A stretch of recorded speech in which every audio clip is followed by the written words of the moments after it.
ওই কিয়ামতের ময়দানের কথা বলছিলাম। জাহান্নামকে যখন ধরা হবে, সব মানুষগুলো ছুটতে ছুটতে আদম নবীর কাছে চলে যাবে।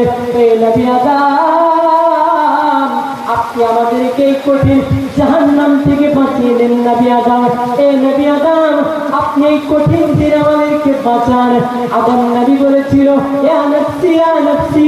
আদম নবী কিয়ামতের দিন বলবে, ইয়া নফসি ইয়া নফসি, আমি আদম নবী তোমাদেরকে বাঁচাতে পারবো না।